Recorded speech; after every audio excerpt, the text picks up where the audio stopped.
Partons de Daniel, je crois. Vous allez poser Daniel, Daniel 12e. Daniel, mon papa, Zomi,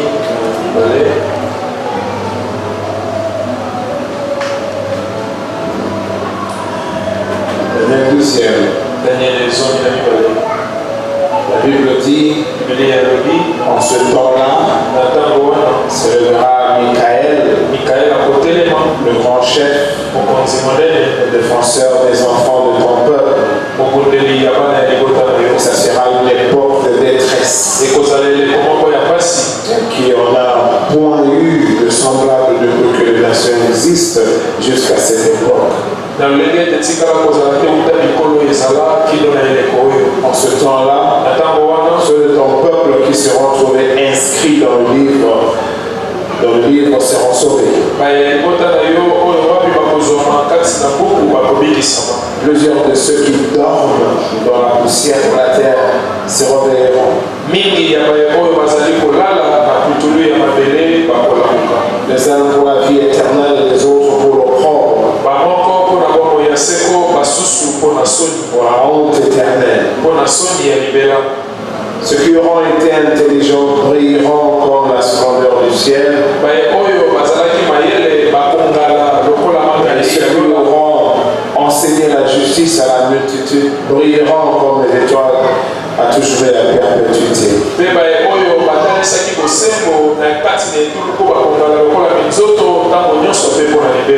Toi, Daniel, tiens secret ces paroles et scelle le livre jusqu'au temps de la fin. Plusieurs alors le liront et la connaissance augmentera. Plusieurs alors le liront et la connaissance augmentera. Que Dieu bénisse sa parole pour le maître.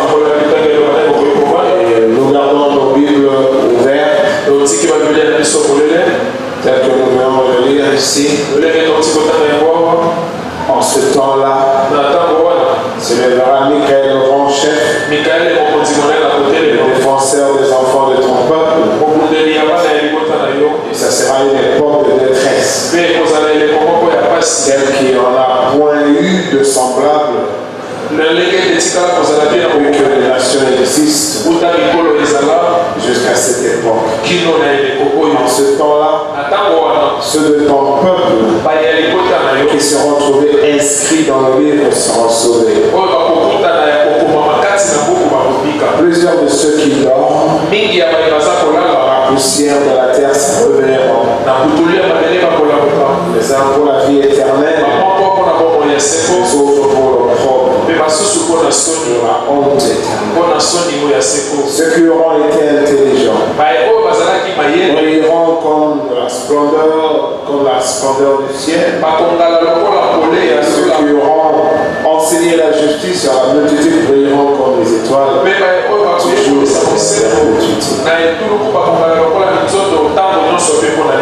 Donc si nous sommes vraiment concernés et concentrés sur ça, nous comprenons qu'il est question du temps de la fin. Ce grand combat final qui arrive. Seulement avant que ceci n'arrive, il est dit de l'autre côté au 4e, il dit à Daniel de tenir secret ces choses, de les sceller jusqu'au temps de la fin. Et nous savons tous ce qui arrive au temps de la fin. Et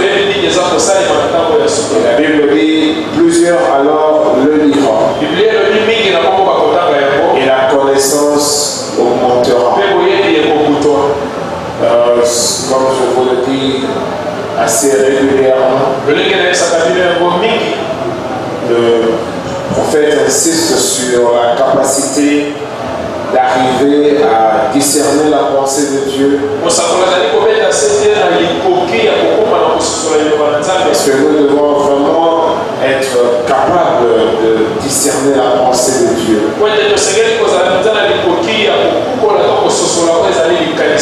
Si vous ne discernez pas cette pensée-là, vous serez un croyant normal. Mais on ne peut pas être un croyant normal et penser accéder à la vie. Non, il y a une particularité dans le chef de celui qui doit participer à la bénédiction spirituelle. C'est-à-dire au combat qui est lié à la prophétie de son époque. Il est vraiment question d'être illuminé par le Saint-Esprit. C'est-à-dire le Saint-Esprit qui vient, il réveille ton esprit en lui enseignant les éléments de ton temps. Si vous n'accédez pas à cette connaissance-là, en tout cas vous ne saurez pas prendre position. Vous serez un croyant normal. Et si vous restez normal, vous risquez facilement d'être emporté par n'importe quel genre de, comme la Bible dit, n'importe quel vent vient et ça vous déracine. Parce que vous êtes assis sur rien. Le prophète dit ceci. Vous vous souvenez, j'ai dit au début de ce message que ce livre que nous étudions, étudier, c'est-à-dire entrer dans la profondeur d'une pensée et en désirer les éléments cachés. Et ce qui nous concerne, les éléments prophétiques. Et en ce qui nous concerne, arriver à maîtriser la manière du plan de la rédemption.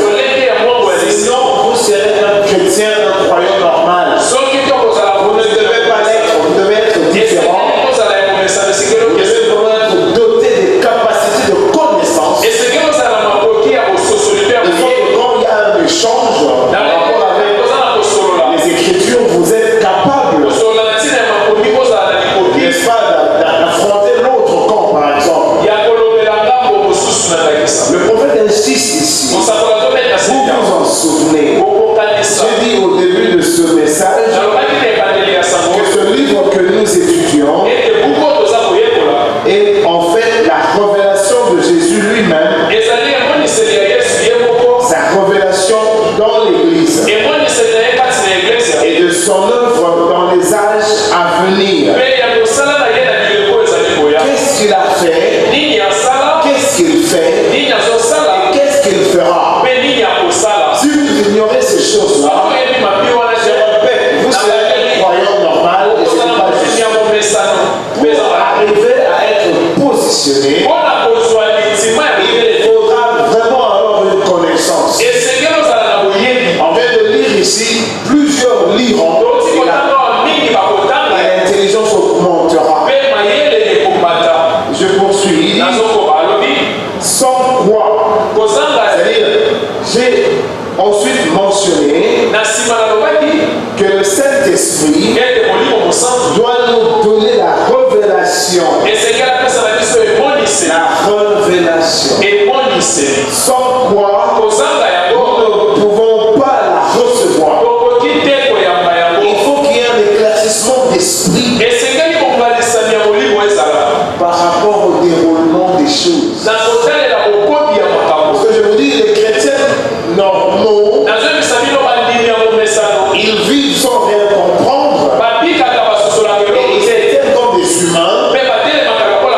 Après avoir été amenés à la vie, ils traînent son corps dans le monde. Et après, il mourra, on enterrera. Ça ne se passe pas comme ça. Écoutez, la révélation sans quoi nous ne pouvons pas la recevoir. Ces deux pensées réunies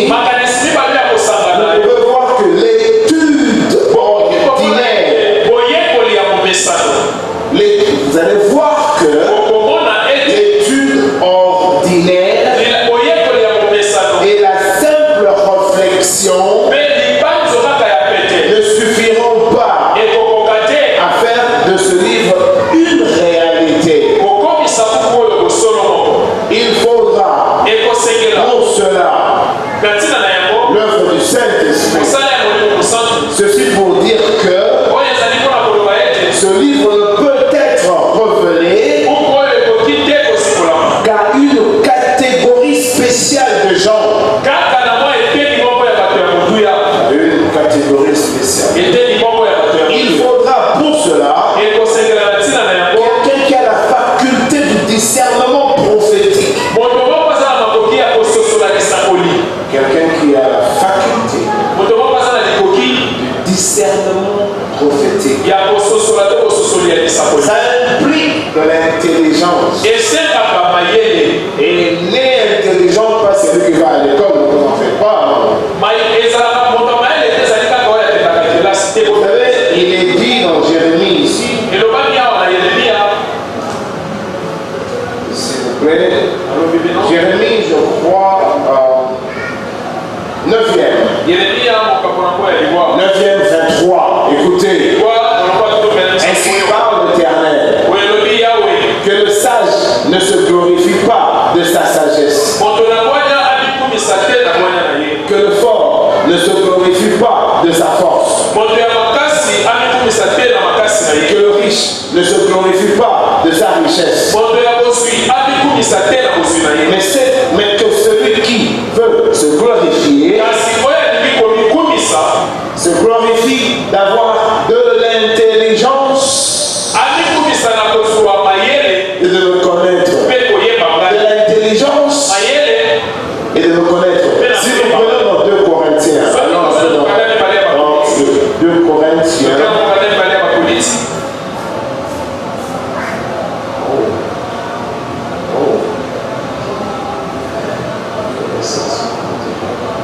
Excusez-moi.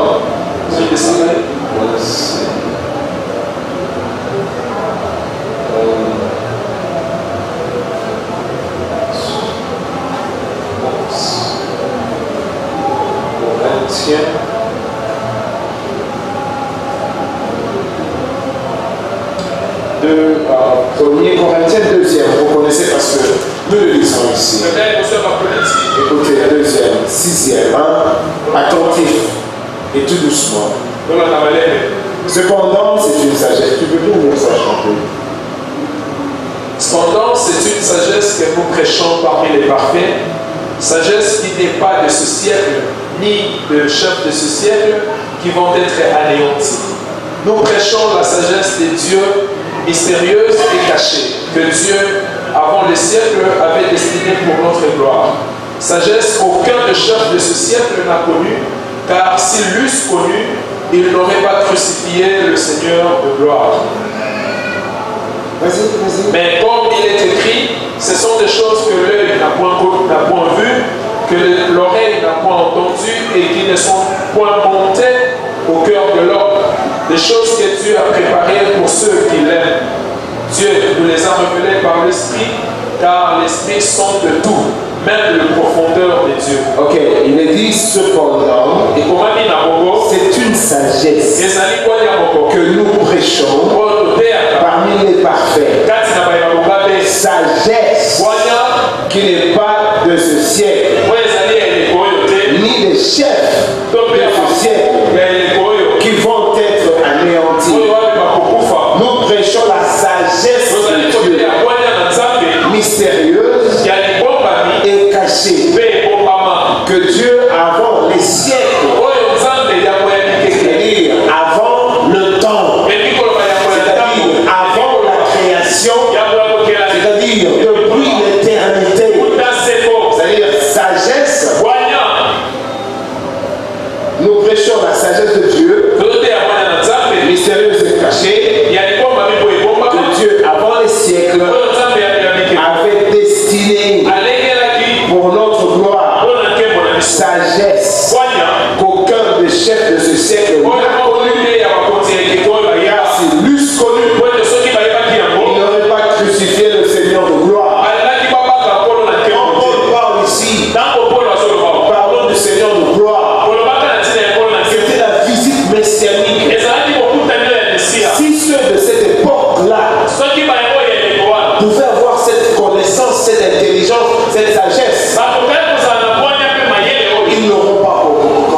crucifié. Ils ont dû savoir que c'est lui dont la femme au puits. Qu'est-ce qui a fait qu'elle a eu accès au salut et tout un village fut sauvé? C'est parce qu'elle gardait l'information. Elle avait de l'intelligence, une capacité de discernement prophétique. Quand Jésus s'est mis à faire des gestes, à commenter les éléments qui étaient rattachés à la parole de Dieu. Comme cette femme-là était branchée,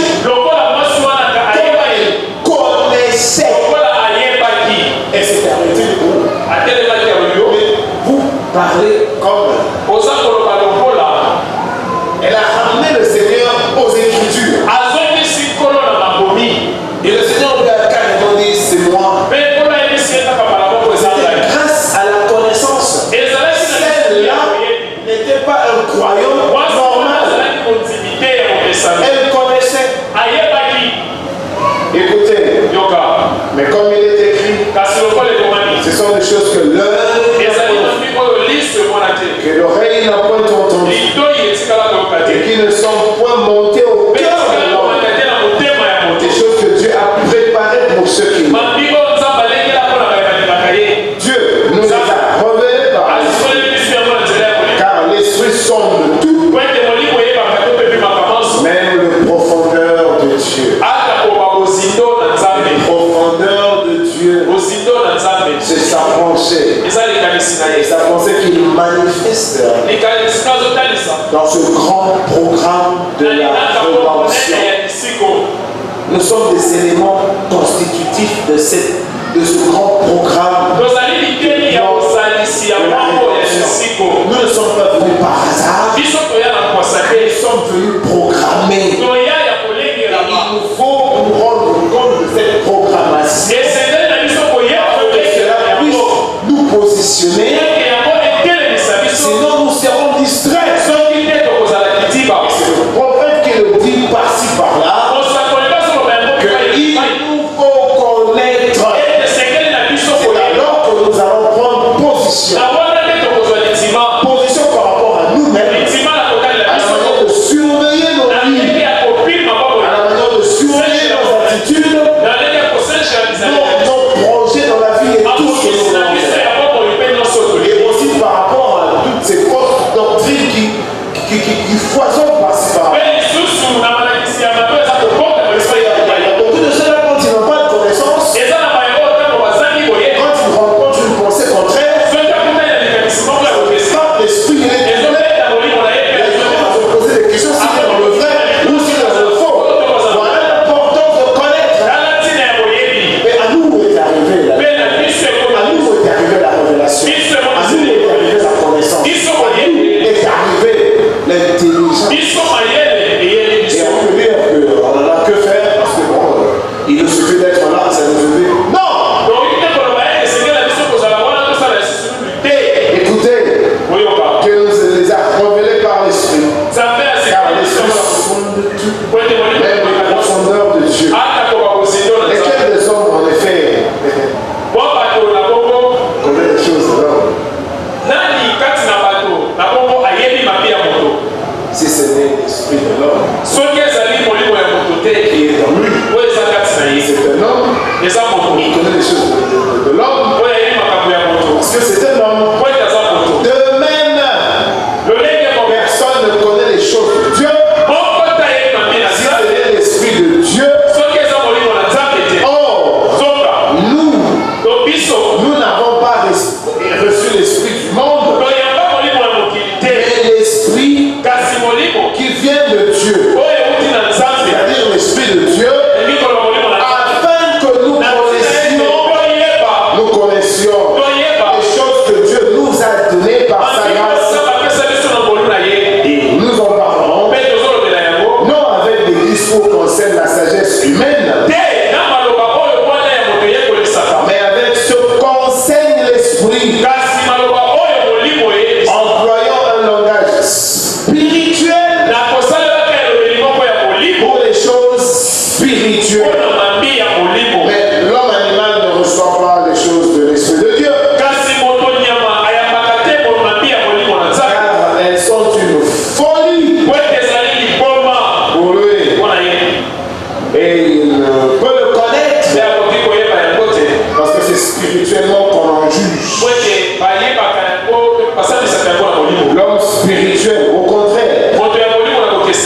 dit l'homme spirituel, la femme spirituelle aussi.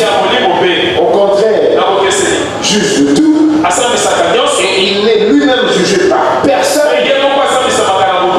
Car qui a connu la pensée du Seigneur pour l'instruire?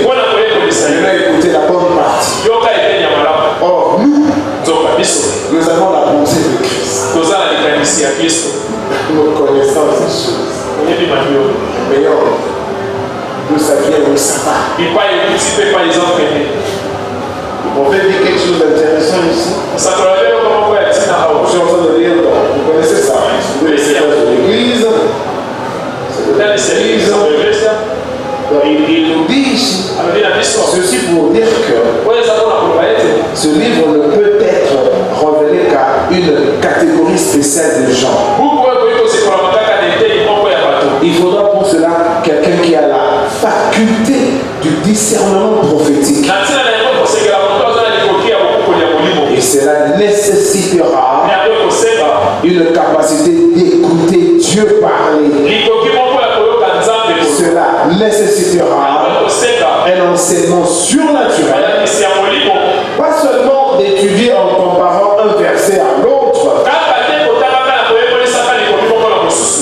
Bien que ce soit une bonne chose, mais un mystère nécessite l'enseignement de l'esprit. Sans quoi, il ne sera jamais clair.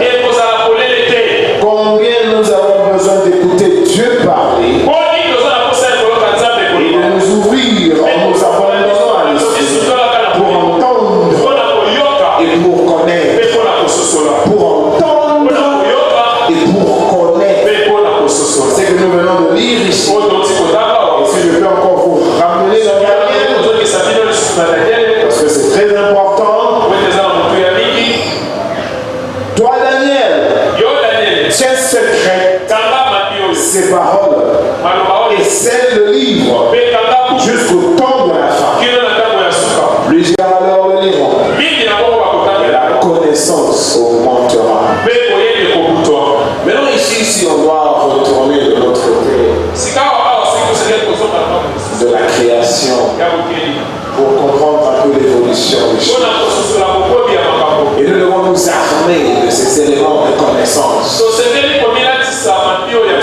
Quand nous serons devant des gens qui racontent des histoires, parce qu'il y a beaucoup de gens qui se sont constitués de raconteurs d'histoires. Alors quand nous n'avons aucune connaissance, ça nous ébranle. Ça nous ébranle parce que même ceux qui ont des connaissances, ils s'arrêtent un moment où ils réfléchissent. A fortiori ceux qui ne connaissent rien. Nous ne devons pas être des chrétiens, des croyants normaux. Non, nous devons être spéciaux. Et nous devons, comme le dit si bien le prophète, saisir la vision. D'où venons-nous, est-ce que nous allons?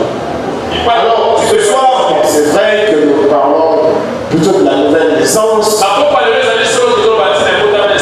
Mais depuis dimanche, nous avons été un peu orientés autrement. Alors, c'était un peu comme improvisé. Je voulais un peu vous fixer sur Malachie 4. On en a déjà eu à parler autant de fois. Mais je voulais seulement renforcer un peu. Alors, vous allez voir avec moi, à partir de Genèse 12. Nous allons beaucoup lire la Bible. Nous partons de Genèse 12. S'il vous plaît, prenez vos Bibles et ouvrez-les. Et ceux qui n'en ont pas, qu'ils sachent qu'ils n'ont pas raison. Vous devez avoir votre Bible. Prenez, ouvrez vos Bibles.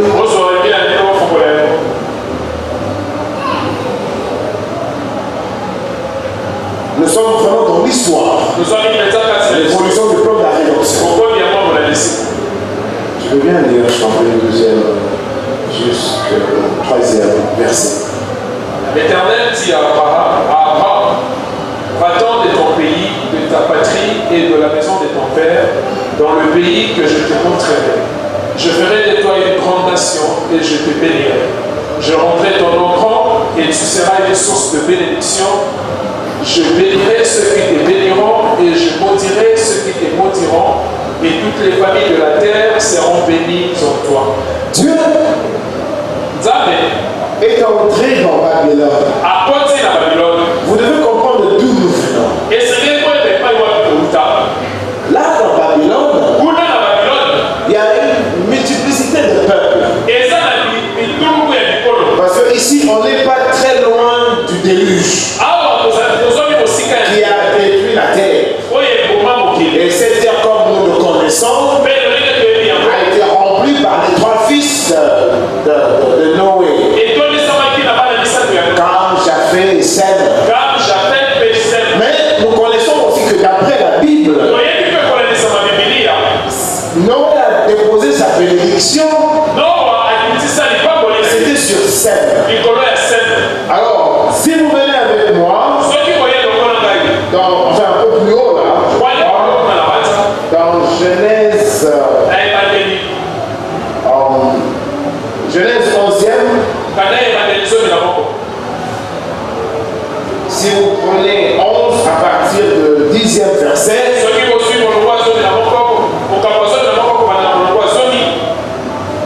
voici la postérité de Sem. Je vais dire que c'est sur lui que Noé a déposé la bénédiction. Voici la postérité de Sem. Sem âgé de 100 ans engendra Arpachshad 2 ans après le déluge. C'est tout fait, hein? Bien. Et comme d'habitude, 150 ans, je crois. 500 ans, je crois. Laissez-moi dire. Sem vécut après la naissance d'Arpachshad 500 ans. Et il engendra des fils et des filles. Donc beaucoup des fils. Et des filles.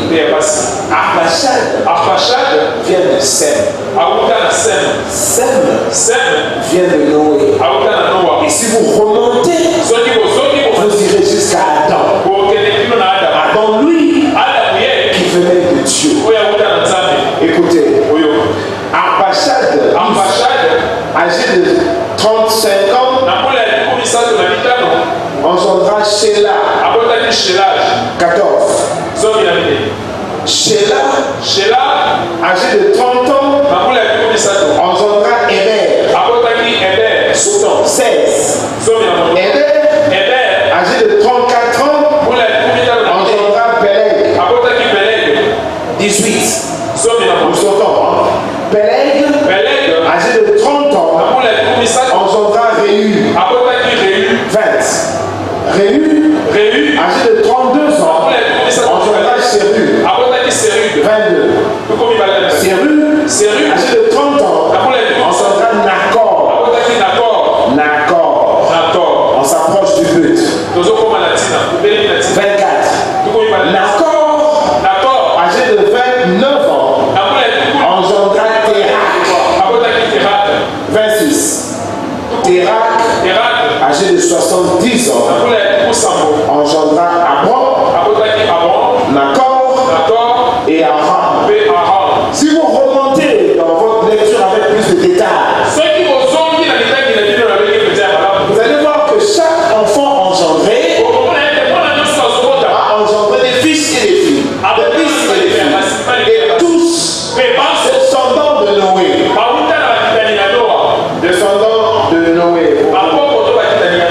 Vous vous rappelez, non? Quand nous avons lu dans 5e, est-ce qu'on peut encore aller dans Genèse 5e? S'il vous plaît. Allons dans Genèse 5e. Comme ça, là, à la cité, quand quelqu'un me pose une question, vous allez faire une promenade biblique avec lui. 5e. Voici le livre de la postérité d'Adam. Lorsque Dieu créa l'homme, il le fit à la ressemblance de Dieu. Il créa l'homme et la femme. Il les bénit.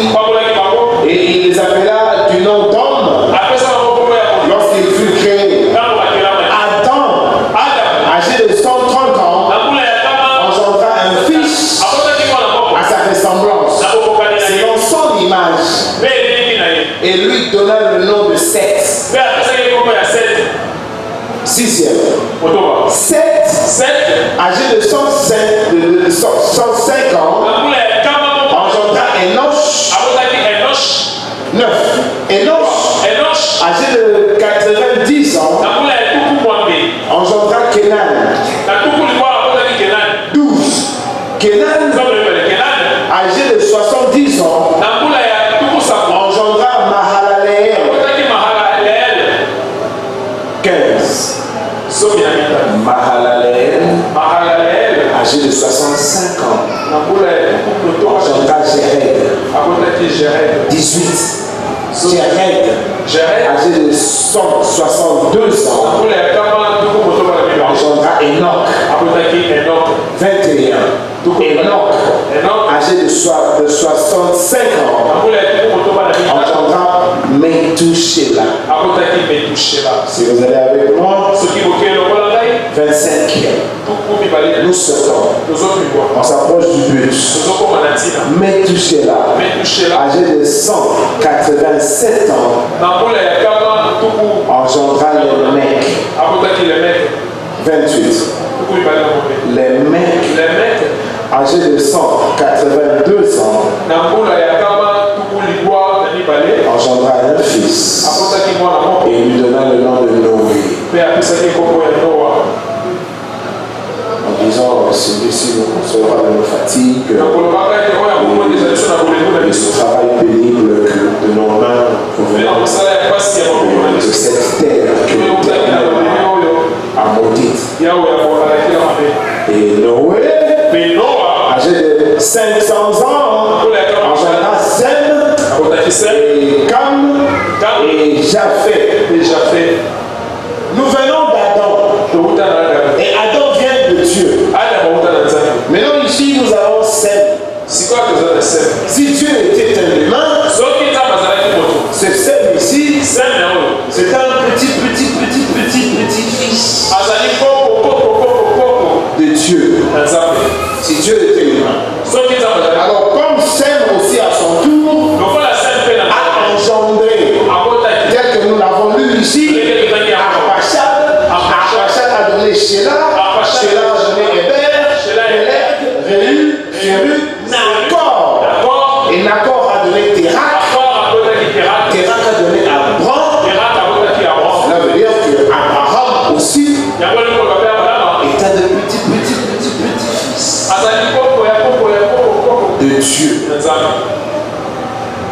Mais en fait, c'est quoi le problème? Le problème, je voulais un peu vous ramener dans certains éléments un peu, comme on dit, contradictoires et bon, on explique Malachie 4.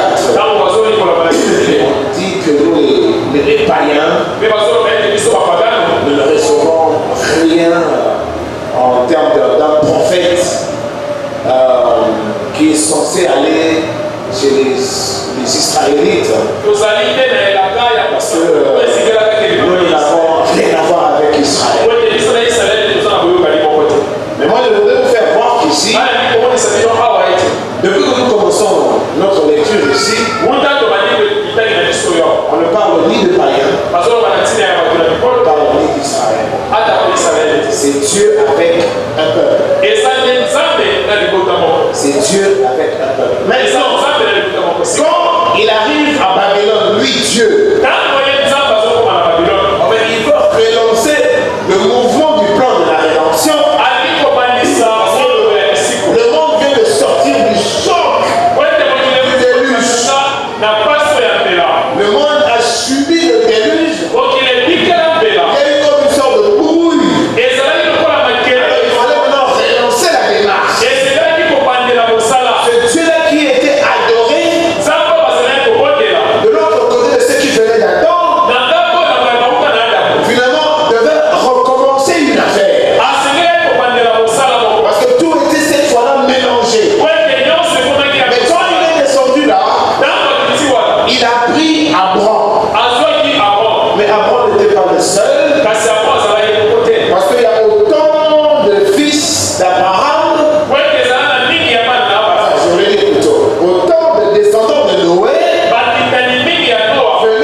nations, na solo lolenge nzambe azobimisa ekolo moko aussi vrai que Dieu ressort toutes les familles. lolenge moko mpe nzambe azobimisa mabota nyonso Parce qu'il n'y a pas seulement qu'Israël qui est venu d'Abraham.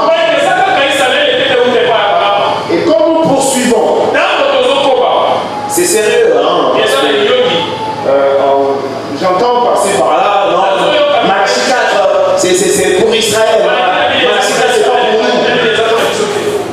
Écoutez, si vous évoluez un peu plus là,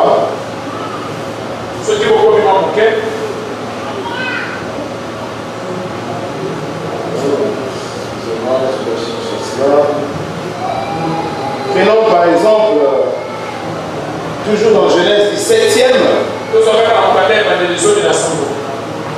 Dieu est en train de faire alliance avec un individu. Ce n'est qu'une étape d'ailleurs dans le processus de l'évolution du plan de la rédemption. Pour que vous compreniez où ce qu'on en est ici, nous devons rentrer là-bas. Genèse 17. Lorsque Abraham fut âgé de 99 ans, l'Éternel apparut à Abraham et lui dit: je suis le Dieu Tout-Puissant, marche devant ma face et sois intègre. J'établirai mon alliance entre moi et toi et je te multiplierai à l'infini. Quand vous voulez circonscrire la progéniture de quelqu'un qui doit être béni comme ça, pour une multiplication à l'infini, vous voulez le circonscrire dans Israël, Israël seul. Je te multiplierai à l'infini. Et Dieu poursuit son discours. Abraham tomba sur sa face et Dieu lui parla en disant: voici mon alliance. Voici mon alliance que je fais avec toi. Tu deviendras père d'une multitude de nations. Ce n'est pas ce qu'il a dit là-bas. Dans 12, il a dit: je ferai de toi une grande nation. Une grande nation, une grande nation. Mais ici, il vient d'ajouter une multitude de nations. On ne t'appellera plus Abraham, mais son nom sera Abraham, car je te rends père d'une multitude de nations. Je te rendrai fécond à l'infini. Je ferai de toi des nations et des rois sortiront de toi. Cette déclaration ne vient pas modifier la première, où on ne parle que d'une seule nation. C'est vrai que nous connaissons tous que cette nation-là, c'est Israël. Mais pendant que Dieu fait son alliance avec cet homme, il ne l'engage pas seulement autour d'une seule nation. Et il parle aussi d'une multitude de nations.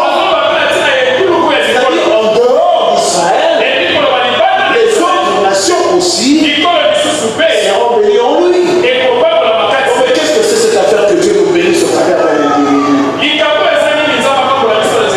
C'est un mortel. Mais en ce mortel ici cachait un mystère. Et le parcours de l'arrivée du Messie. Poursuivons.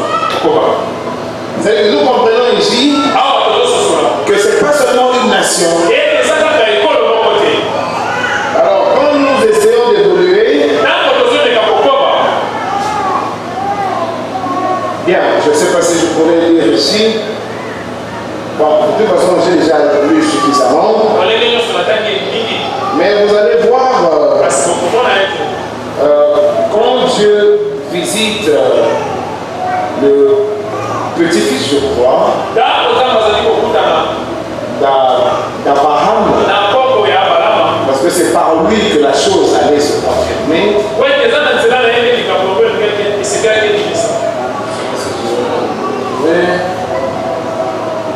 Quand il a rencontré finalement, je crois que c'était Jacob,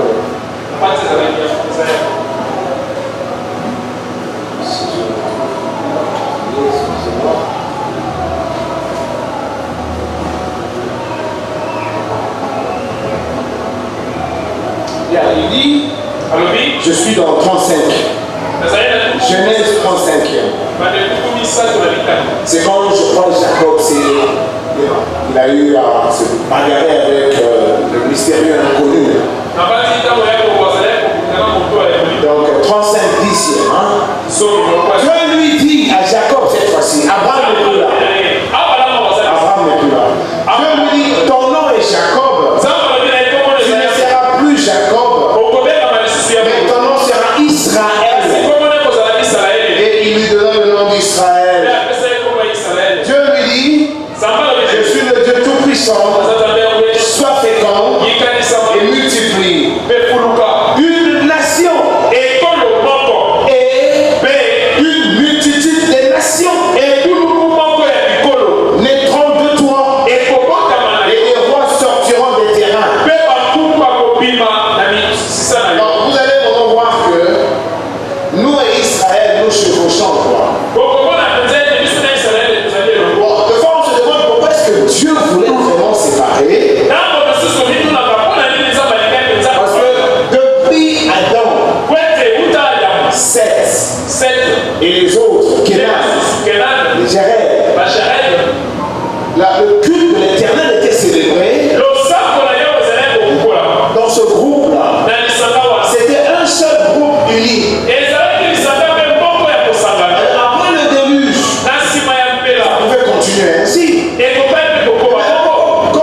les fils de Dieu commençaient à regarder les beautés de l'autre côté. Et la Bible dit qu'il est pris pour femme. Et il y a eu un mélange. C'est ce qui a conduit au déluge. Alors, Dieu veut relancer l'affaire. De ce côté ici, il prend Abraham.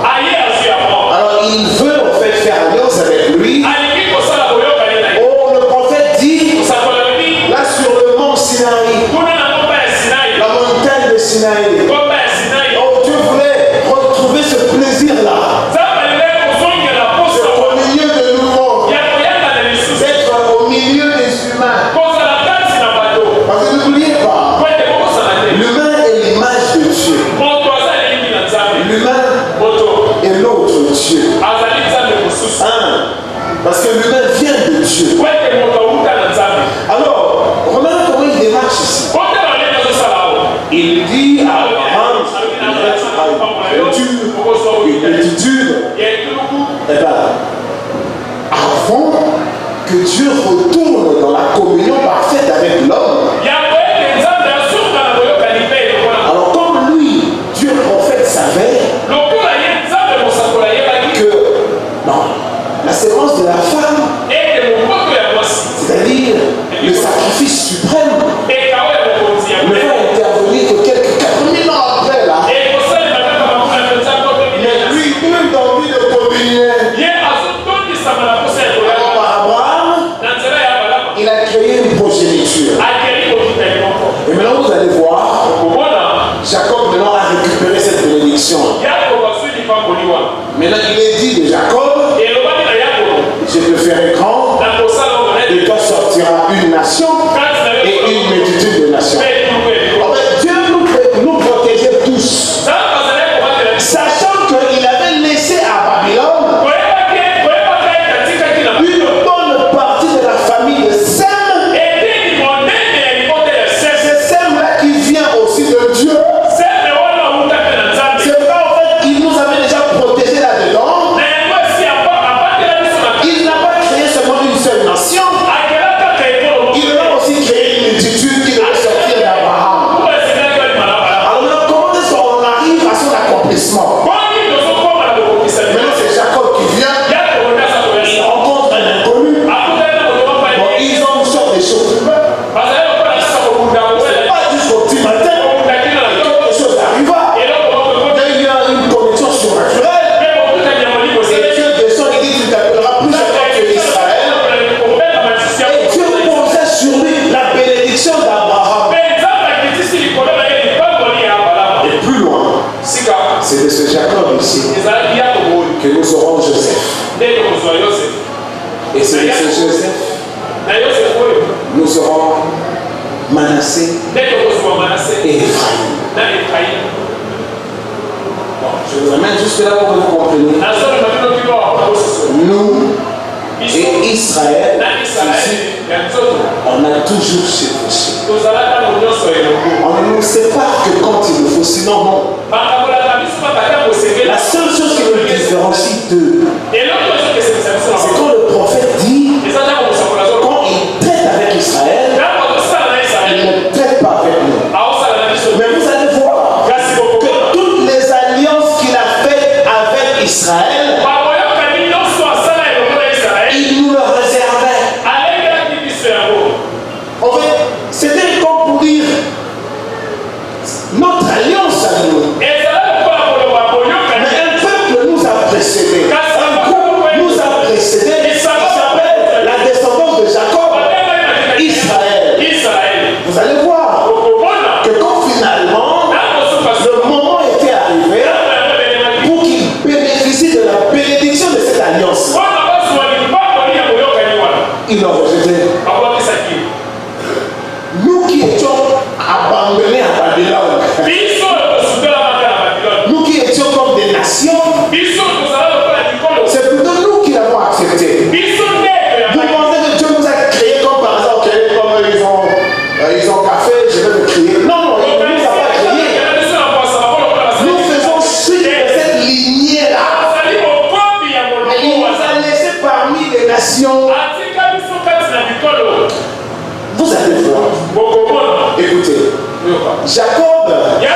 reçoit la bénédiction. L'évangile nous parle d'un programme. Et c'est un programme prophétique. Des choses passées, des choses présentes et des choses à venir. Je me suis attardé au début pour faire voir qu'il nous faut de la connaissance. Il y a Daniel, cette chose. Dans de la femme, plusieurs diront, et la coupe. Vous connaîtrez les secrets de Dieu. Vous connaîtrez les manières de Dieu. Vous connaîtrez le programme de Dieu. Et vous serez libre. Parce que plus rien ne vous ébranlera. Aucune philosophie, aucune magie, aucune sorcellerie, aucune puissance. Parce que vous connaissez. Vous devez connaître. Je vous ai dit le prophète. D'ailleurs, il dit encore mieux quelque part. Il dit encore mieux quelque part ici. Je peux me retrouver. Je suis toujours dans cet âge de l'église. Page 108e. Or, aucun véritable croyant n'est plus fort et n'a une santé et une vie spirituelle meilleure que sa connaissance et son adhésion à la pure parole de Dieu. Or, aucun véritable croyant n'est plus fort et n'a une santé et une vie spirituelle meilleure, c'est-à-dire surpassant sa connaissance. Vous devez avoir de la connaissance et votre adhésion à la pure parole de Dieu. Qu'est-ce qu'il y a dans la parole de Dieu? La révélation. Et qu'est-ce que c'est que cette révélation? Connaître ce que Dieu fait.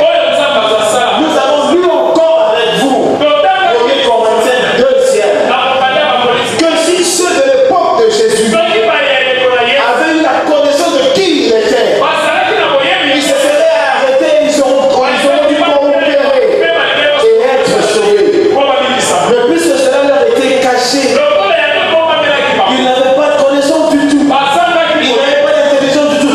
C'était des croyants normaux. Ils l'ont crucifié. Jacob, il en a eu, je crois, autant de garçons, dont Joseph, vous connaissez. Et il fallait que Joseph se retrouve en Égypte. Là-bas, avec tous païens, il a eu Manassé et Ephraïm. Maintenant, Dieu vient encore symboliser tout ce qui arrive par ces deux enfants. L'un était l'aîné, l'autre le cadet. Et c'est au travers de ces deux vies-là, Dieu vient de nous confirmer sa pensée sur ce qui doit arriver après. Vous connaissez cela, mais nous allons rentrer encore. Parce que maintenant, là, quelque part dans les réseaux sociaux, on veut faire. Quand vous venez avec moi dans 44, Genèse, vous savez, n'est-ce pas, quand Jacob devait bénir ses deux. Et si vous ne le savez pas, Jacob s'était accaparé de ses deux enfants-là. Genèse, n'est-ce pas, s'il vous plaît, 48, 19e, 100. Bon, bien sûr, hein, c'est Jacob, c'est Joseph qui lui appelle Ephraïm et Manassé.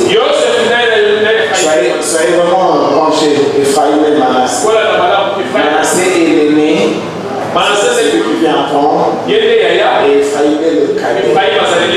Et drôlement, il n'y avait que ces deux-là. Eh bien, au 19e,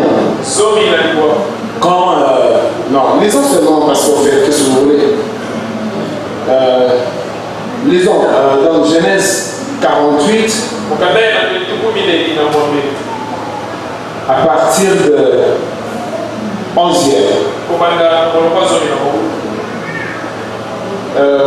Je veux bien lire à partir du 8e. Les 8e. Israël regarda les fils de Joseph et dit: qui sont ceux-ci? Joseph répondit à son père: ce sont mes fils que Dieu m'a donnés ici. Israël dit: fais-les, je te prie, approcher de moi pour que je les bénisse. C'est Ephraïm et Manassé. Les Ephraïm et Manassé. Les yeux d'Israël étaient apaisantis par la vieillesse, il ne pouvait plus voir. Joseph les fit approcher de lui, et Israël leur donna un baiser. Israël dit à Joseph: je vais foncer par et voir ton visage, et voici que Dieu me fait voir même ta postérité. Joseph les retira des genoux de son père, et il se prosterna en terre devant lui. Puis Joseph les prit tous les deux, et de sa main droite à la gauche d'Israël, et Manassé de la main gauche à la droite d'Israël, et il fit approcher de lui. Israël étendit sa main droite et la posa sur la tête d'Ephraïm, et il posa sa main gauche sur la tête de Manassé. Ce fut avec intention qu'il posa ses mains ainsi.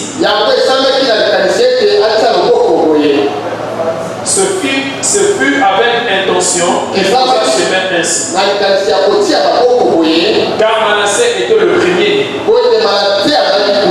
Il bénit Joseph et dit: que le Dieu d'Israël, que le Dieu en présence duquel ont marché mes pères, Abraham et Isaac, que le Dieu qui m'a conduit depuis que j'existe jusqu'à ce jour, que l'ange qui m'a délivré de tout mal, bénisse ses enfants.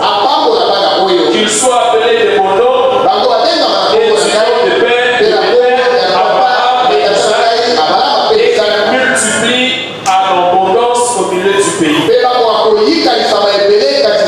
Joseph vit avec des plaisirs que son père posait sa main droite sur la tête d'Ephraïm.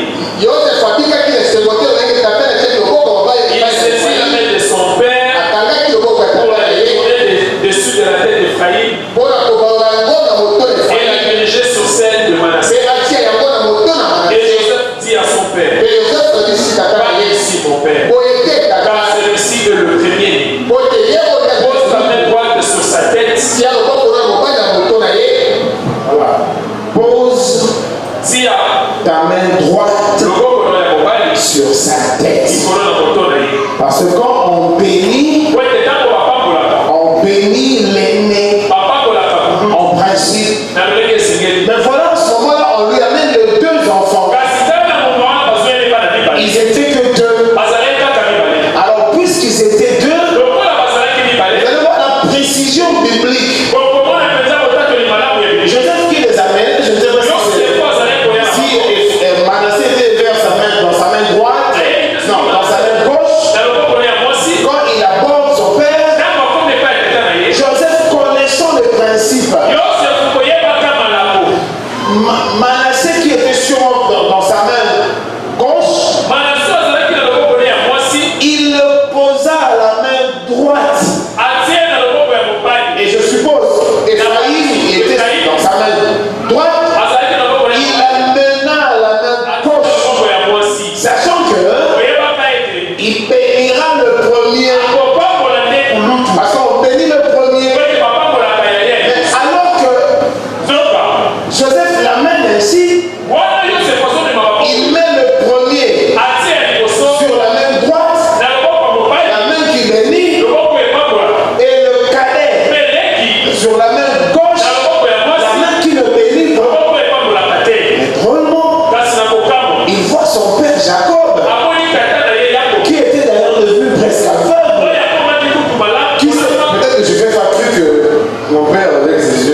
19.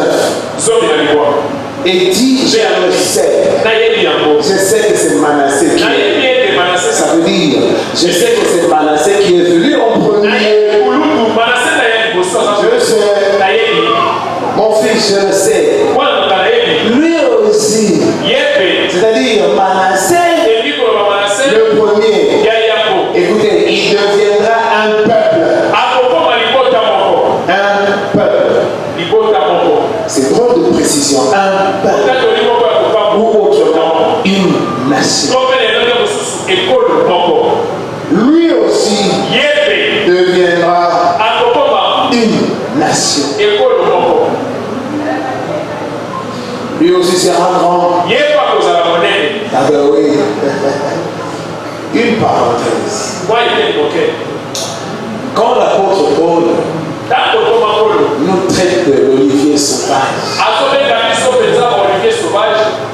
comme une succession d'olivier source, c'est une façon de parler. Nous ne sommes pas l'olivier sauvage. C'est par souci de nous distinguer d'Israël. Retournons ici. C'était une parenthèse. On va y arriver. Mais son frère petit, voilà. Mais son frère cadet sera plus grand que lui. Il sera plus grand que lui. C'est prophétique ici. Et sa postérité du petit deviendra une multitude de nations. Je ne sais pas si vous comprenez d'où ça vient, comment ça procède, comment c'est parti de cette pensée-là. Quand Dieu a sorti Abraham, je répète, Abraham n'était pas le seul petit-fils de Noé. Non, ils étaient nombreux là-bas. Mais il a pris juste un échantillon. Parce que Dieu aime la communion. Il veut de nouveau coopérer avec l'humain. Mais l'humain est maudit. Il est sous une malédiction. L'humain a péché. L'humain est entré dans une déchéance. Vous savez, le corps dans lequel se trouvait Adam pour communier avec Dieu, c'était un corps parfait. C'est un corps qui est venu par la parole proclamée. Ce n'était pas un corps sexuel. Et maintenant la terre était remplie de corps sexuels. Donc des faux corps. Arrivons. Bon, ça sera toujours un problème de corps. Son père refusa et dit, je le sais, mon fils, je le sais. Lui aussi deviendra un peuple. C'est pourquoi la Bible de foi, ça pique à gauche, ça va à droite, ça vous lève. Pourquoi on n'a pas seulement dit que lui aussi deviendra une nation? Pourquoi ici on dit un peuple et il n'y a pas de problème? Mais pourquoi maintenant quand on arrive à Ephraïm, on rejoint la déclaration telle que Dieu l'a faite? Il deviendra une multitude de nations. Maintenant, remarquez, Ephraïm, son nom porte le sens même de la raison de sa vie. Ephraïm veut dire, c'est lui qui est fécond. C'est ce que veut dire Ephraïm. Par contre, Manassé veut dire, c'est lui qui fait oublier. C'est lui qui fait oublier. Et il est béni ce jour-là. Et ce qui s'en est suivi. Maintenant, le problème ici, les deux fils représentaient, c'est dans ce que nous venons de dire, les deux groupes qui devaient sortir d'Abraham. Une nation et une multitude de nations sortiront de toi. ici maintenant, nous avons un premier groupe qui commence. Il s'appelle Israël. Parce que plus tard, selon la prophétie que Dieu avait donnée à Abraham, que ta descendance, là il n'y a pas encore d'Isaac. Pas du tout. C'est-à-dire que ta descendance ira vers une nation quelconque, je ne sais pas bon, quelque part, et ils seront malmenés, et je descendrai, je les ferai sortir de là. C'est beaucoup de fois quand nous avons nos vies à nous, nous devons nous arrêter et dire, mais Dieu, quel est ton programme pour moi? Quelle est ton idée? Quelle est ta pensée? Parce que Dieu c'est un grand programmeur. Il n'y a rien qui arrive au hasard. Il le fait pour un groupe et il le fait pour les individus. Nous devons avoir la connaissance de savoir que nous pouvons nous consacrer et demander à Dieu le programme de nous.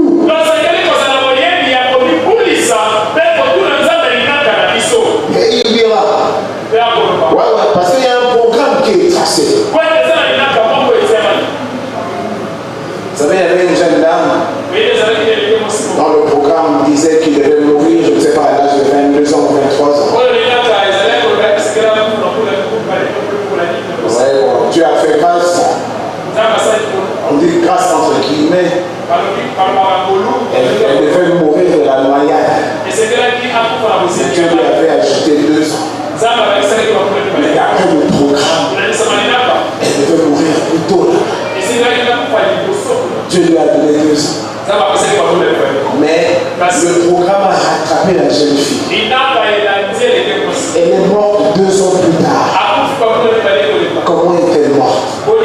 Elle était grosse. Elle arrive à la maternité. Il y a un problème qui arrive où et l'enfant et la mère doivent mourir. Les médecins ont regardé s'ils osaient faire par césarienne et l'enfant et la maman. C'était piche.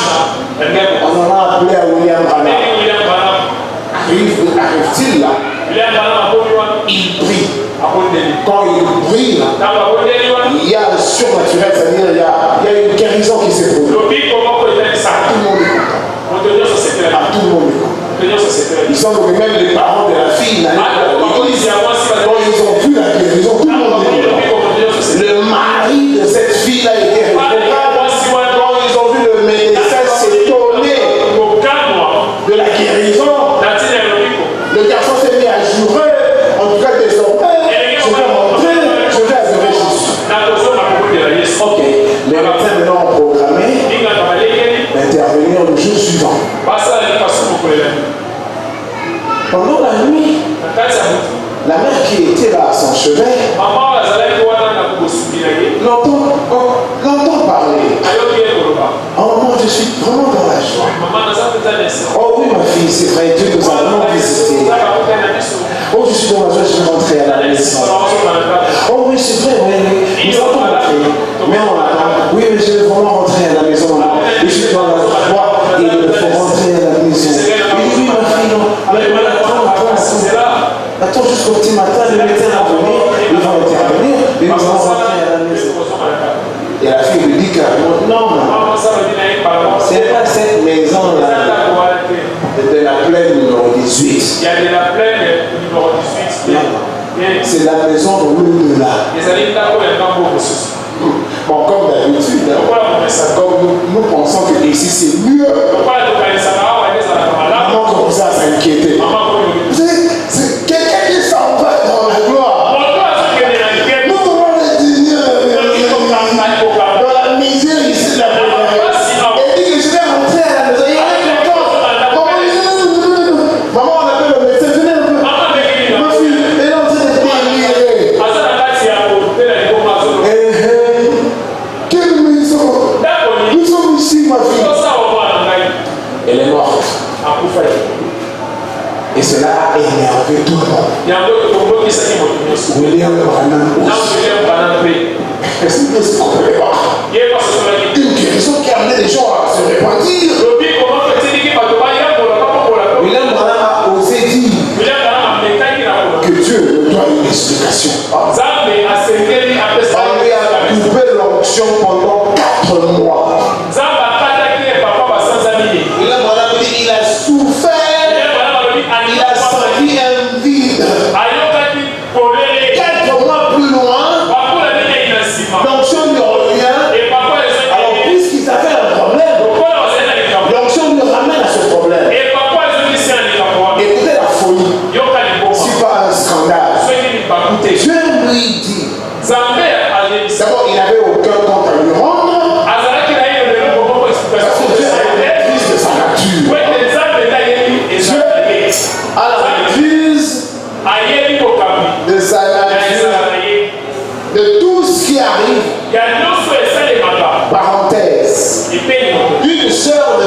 songe à ce que pendant la William Branham un faux nom. William Branham passait toute la nuit en train d'intercéder sur un nom contraire. Donc ça veut dire que la dynamique, la vibration de la prière de William Branham n'atteignait pas la personne. Parce que légalement, il prononçait un autre nom. Quand le matin arriva, oh là là, la pauvre soeur était en train de rendre l'âme. On appelle William Branham. Ce n'était pas la soeur X. C'était plutôt la soeur Y. Oh, bon. Alors William Branham se lève pour aller à l'hôpital. Avant d'arriver, elle avait rendu là. Ah. Mais c'est à William Branham d'expliquer. Pourquoi le Seigneur a-t-il fait qu'on lui donne un nom contraire? En conclusion, sûrement c'était son temps. Elle n'était pas vieille. Non. Mais de sa maladie chronique, il y avait un médecin qui la suivait. Mais en ce temps-là, son médecin était en dehors de la ville. Elle a piqué la crise. Elle est allée voir son médecin qui n'était pas là, qui connaissait quel genre de produit il proposait. Elle a trouvé un autre médecin. Celui-là, ne maîtrisant pas bien le dossier, il lui a donné des produits qui ne l'ont pas aidé. Donc c'est-à-dire elle est morte accidentellement. Mais voici le William Branham qui nous dit, sûrement que c'était son heure. Voilà pourquoi c'est arrivé ainsi. Alors, de l'autre côté, Dieu se met à parler à William Branham, la jeune dame. Et lui, il y a 2 ans, elle devait partir de la noyade. William Branham a vu la jeune dame en train de se noyer dans une rivière. Et on l'a sorti de là déjà noyé complètement. Inconsciente. Les personnes l'ont mis sur terre. Et ils ont fait cette forme de respiration par je ne sais quoi, de bouche à bouche, jusqu'à ce qu'elle est rentrée en elle. Dieu dit à William Branham, c'est en ce moment-là qu'elle devait partir. C'était une jeune fille. Et Dieu dit que je lui ai donné 2 ans comme si 2 ans pouvait vraiment l'avoir. Elle devait partir là-bas. Je lui ai donné 2 ans. Je vous fais voir que si Dieu connaissait les jours et les années de cette bonne fille-là, il connaît le programme de chacun de nous. Alors, William Branham est rentré vers la famille pour se repentir, demander pardon parce que sûrement ils avaient tous envie en l'affaire.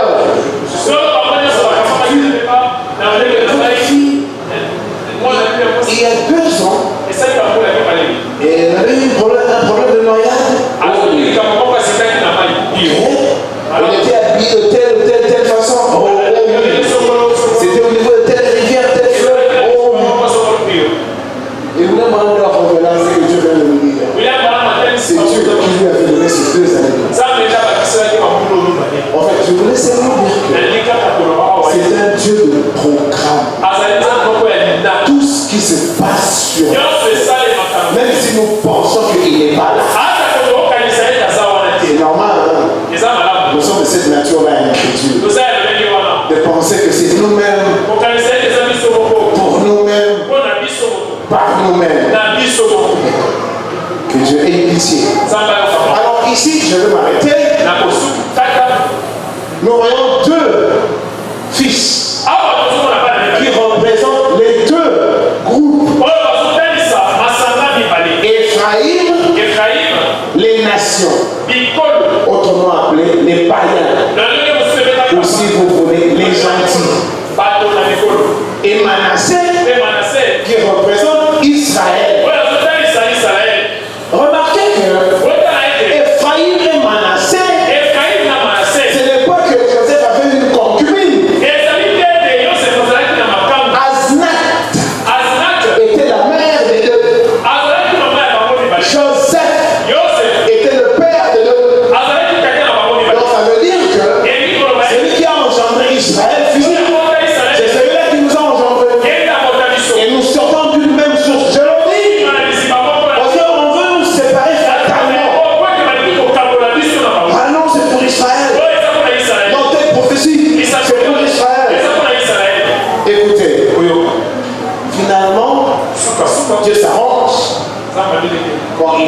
en Égypte, Dieu compassionné, donc Dieu avait un programme.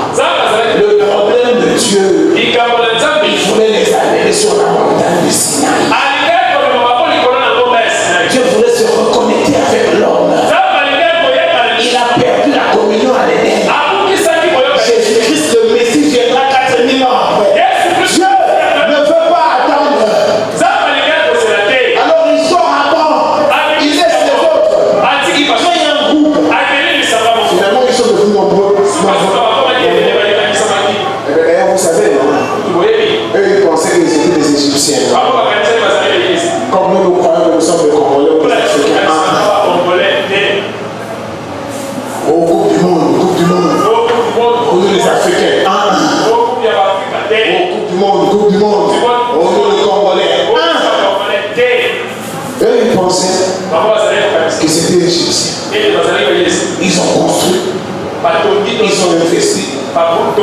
Ils ont oublié que la terre appartient à Dieu. Et que ce Dieu-là a un programme.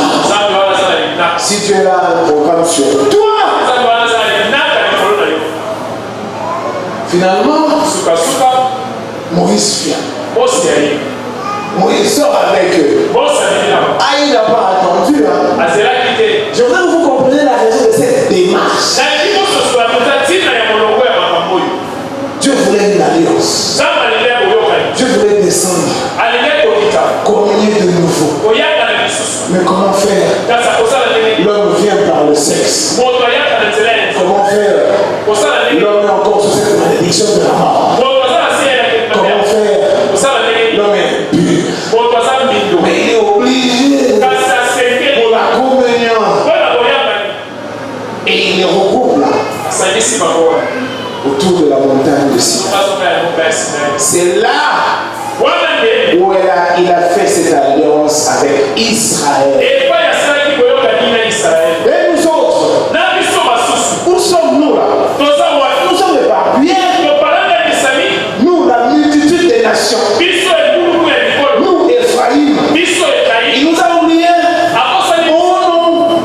Vous allez voir que toutes les actions majeures que Israël a posées, il les a posées par les nations. Il les a appelés là. Alors comme Dieu a ses manières, il n'est pas descendu avec beaucoup de douceur. Non, il les a fait peur.